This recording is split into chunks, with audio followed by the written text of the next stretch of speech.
Heyo, all you cool dudes and dudettes. Remember the good old days of dial-up internet and those chunky plastic CD cases? Ah, the 2000s, what a time to be alive. We were just kids then, soaking it all in, the cartoons, the video games, the questionable fashion choices. Okay, maybe let's not go there with the fashion, but seriously, the 2000s were a gold mine of awesome entertainment. From the wacky adventures of cartoon characters to the adrenaline-pumping action of video games, the 2000s had something for everyone. And let's be real, sometimes it feels like those years were just yesterday, right? So slap on your nostalgia goggles and crank up the Backstreet Boys, because in this video we are taking a trip down memory lane. Let's dive into the best of 2000s entertainment. Get ready to relive some seriously epic moments and maybe even discover some hidden gems you might have missed the first time around. The year is 2006. Lightning McQueen, a hotshot rookie race car, crashes into Radiator Springs, a forgotten town on Route 66. Remember how cool those talking cars were? Totally blew our young minds. Cars wasn't just about fast cars and racing. It was about friendship, learning from your mistakes and appreciating the little things in life. Plus, you can't forget about the iconic characters. Marta, the rusty but lovable tow truck, Sally, the smart and sassy Porsche, and Doc Hudson, the wise old Hudson Hornet who taught Lightning a thing or two about life. Cars was a total game changer, becoming an instant classic for kids and adults alike. She's your basic average girl, except she's a world-class secret agent fighting crime before homeroom. Kim Possible burst onto our screens in 2002, rocking her cargo pants and grappling hook with style. This show was the perfect blend of action, comedy, and girl power. Kim and her trusty sidekick, Ron Stoppable, along with his naked mole rat, Rufus of course, faced off against wacky villains and saved the world, all before the school bell rang. Kim Possible taught us that you don't have to choose between being a normal teenager and kicking some serious butt. She was a role model for a generation of kids who wanted it all: good grades, great friends, and maybe a few world-saving missions on the side. Who lives in a pineapple under the sea? SpongeBob SquarePants. This absorbent, yellow and porous guy took the world by storm in 1999, and his wacky adventures in Bikini Bottom are still making us laugh today. From the Krusty Krab to jellyfishing expeditions, SpongeBob and his best pal, Patrick Star, turned the ordinary into the extraordinary. SpongeBob SquarePants wasn't just a show, it was a cultural phenomenon. The characters, the catchphrases, the sheer absurdity of it all, it was pure comedic genius. And let's be real, we all know someone who reminds us of SpongeBob, Patrick, Squidward, or Mr. Krabs. Blossom, Bubbles, and Buttercup. These pint-sized superheroes taught us that girls can be tough, powerful, and save the world before bedtime. The Powerpuff Girls exploded onto our screens in 1998, bringing a whole new level of girl power to Saturday morning cartoons. They battled villains like Mojo Jojo, Him, and Fuzzy Lumpkins, proving that even the smallest of heroes could make a big difference. The Powerpuff Girls wasn't afraid to tackle important themes like teamwork, friendship, and believing in yourself. They showed us that girls can be anything they want to be, whether it's a scientist, an artist, or a superhero who fights crime with laser vision. Teen Titans took the superhero genre to a whole new level of awesome in 2003. This wasn't your typical kids show. It had action, humor, and some surprisingly dark and complex themes. Robin, Starfire, Raven, Cyborg, and Beast Boy weren't just sidekicks. They were a team of young heroes facing real-world problems and battling their own inner demons. Teen Titans taught us that even heroes have flaws and that growing up can be tough. But through it all, the power of friendship and teamwork always prevailed. Plus, let's be real, those anime-inspired fight scenes were totally epic. Drake and Josh, stepbrothers who were complete opposites, had us rolling on the floor laughing from 2004 to 2007.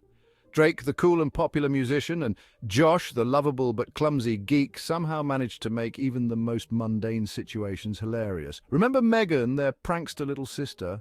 She was the queen of mischief. Drake and Josh was a classic story of sibling rivalry and the challenges of growing up, but no matter how much they fought, Drake and Josh always had each other's backs. Plus, who could forget their epic catchphrases? Hug me, brother.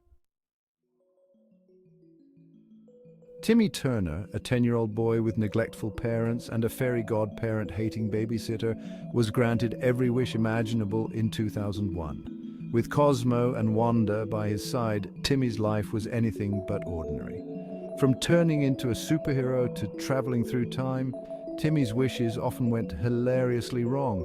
But hey, that's what made the show so much fun. The Fairly Odd Parents was a wild ride through Timmy's imagination, teaching us that even though life can be tough, a little bit of magic can make all the difference. Plus, who wouldn't want fairy godparents who could grant your every wish?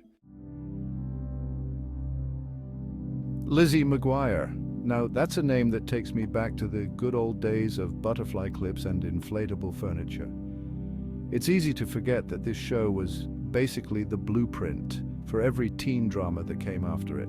Lizzie, Miranda, and Gordo taught us about the ups and downs of friendship, dealing with those awkward teenage years, and of course, first crushes. And let's not forget about animated Lizzie. That little cartoon doppelganger was basically the voice inside Lizzie's head, voicing all those embarrassing thoughts we were all too afraid to say out loud.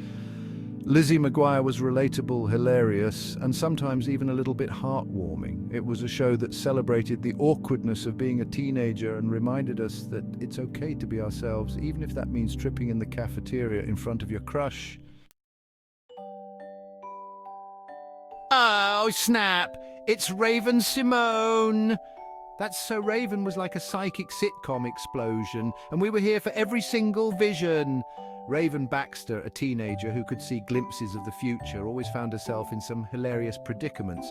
Whether she was trying to change the future or just survive high school, Raven and her best friends, Chelsea and Eddie, kept us laughing from 2003 to 2007.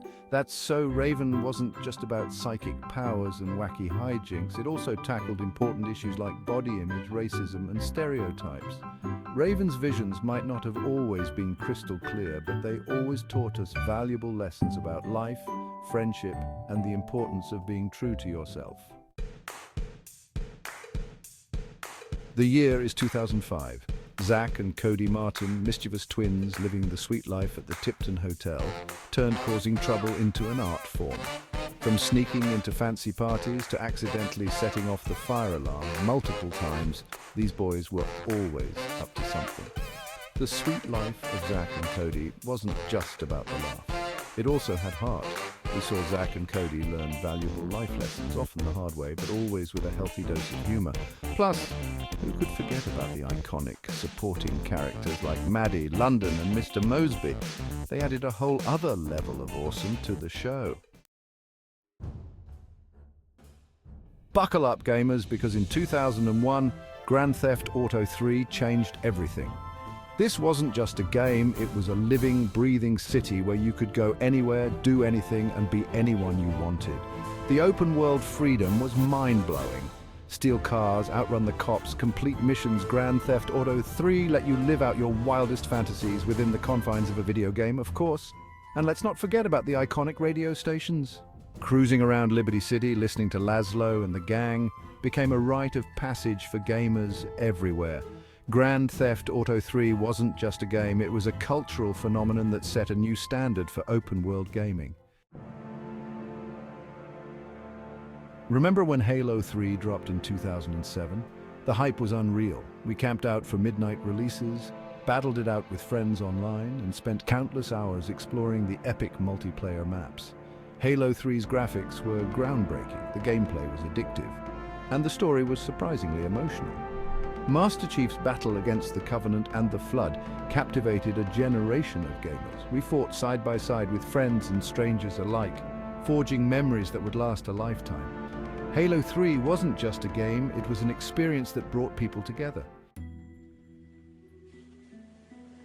In 2005, Resident Evil 4 took the survival horror genre in a bold new direction.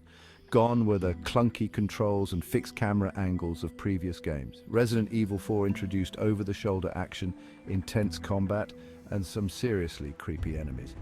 Remember the first time you encountered those creepy villagers? Pure nightmare fuel. But amidst the horror, there was also a surprisingly engaging story. Leon S. Kennedy's mission to rescue the president's daughter took us on a wild ride through rural Spain, battling infected villagers, mutated creatures, and a cult with sinister plans. Resident Evil 4 wasn't for the faint of heart, but it was a masterpiece of the survival horror genre. Wow, what a blast from the past. We've relived some of the most iconic TV shows and games of the 2000s, from the hilarious antics of SpongeBob SquarePants to the adrenaline-pumping action of Halo 3. Those were the days, right? The 2000s were a time of creativity, innovation, and some seriously awesome entertainment. We laughed, we cried, we spent countless hours glued to our screens, but most importantly, we made memories that will last a lifetime. So what are you waiting for? Head down to the comments section and tell us about your favorite 2000s TV shows and games. Let's keep the nostalgia flowing. And hey, maybe we'll even do a follow-up video with all your suggestions. Until next time, stay rad.